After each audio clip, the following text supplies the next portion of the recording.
The Matt Walshes of the world talk about marriage. So this is something. So he actually responded to me here. Yeah, I saw that. Oh, or did he delete it? No, it would have been he reposted. So like he did a quote post. Oh, it was a repost. So okay. Yeah, if you play the video and then. Okay, so let's just play the video because this is like the standard divorce story. Like this 48 seconds here. I'm just going to call it a movie. And like any movie, I've seen it before many, many times. This is just episode 987,025 or whatever. Like this just happened. So just pay attention. I told my husband I wanted a divorce. I walked myself through the logistics of where would I live? How would we split the time with the kids? Who gets the dog? I feel like I have been searching for something in my relationship that we don't have for the whole time we've been married, which has been 10 years. There is not a single thing about my husband in and of himself that I do not love. He is the most self-disciplined, loyal, hardworking, good person that you could meet on this planet. Our relationship and what my expectations are for my marriage and what they always have been are not met. I can't be myself with my husband. And it's really confusing because I'm 32 years old. I am a mom of 3 and I still don't know who I am. I told my husband I wanted a divorce. I walked myself through. All right. Well, we don't need to play how that works out. So, the question that I was basically asking the Daily Wire guys who are always his response to you sucked, by the way, but I can't wait to read this. What's that? I said his response to you sucked, by the way. Oh, yeah. I'm sure we'll go into that next. Hey, Matt Walsh or Jordan Peterson, what's your advice to hedge against women like this that just get bored and want to divorce, rape a good man for no reason? This was a few days ago, so I'm going to have to scroll down a bit, but he did say something here. Fuck, I'm going to have to tear through some of this crap. But yeah, it was just like a BS. Perpetually on Twitter.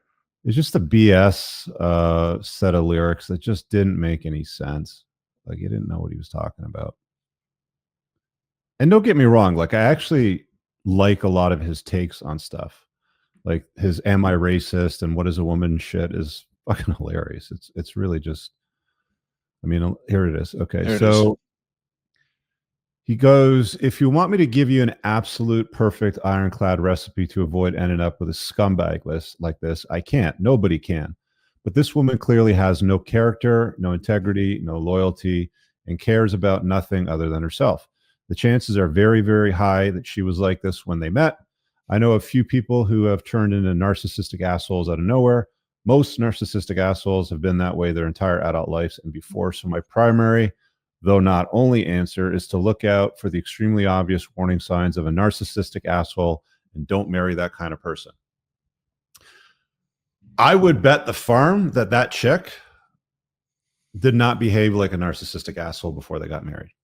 Women like to act. If they want to get married and it's their time and they found the guy and they want to get him, they will act. They will cover up narcissism.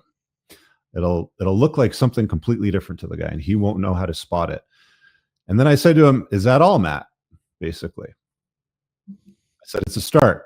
If you're hell-bent on getting married, spotting red flags in the selection process is paramount. You name one, here are the others. And then I linked the article to the free chapter in my book, The 21 Red Flags to Avoid in Women. So this is what you get out of these guys, right? Sorry, I took it out of this. Yeah, it's a response. It's like half baked. It's the same nonsense we always hear. It's like, oh, like you just need to pick better.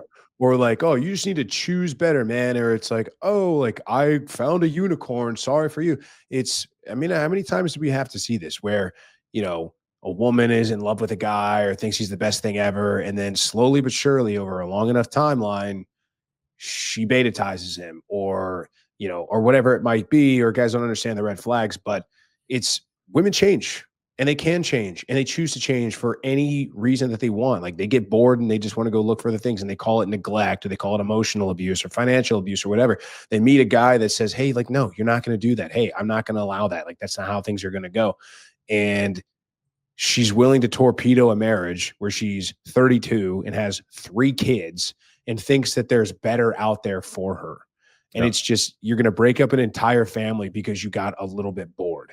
But Yeah.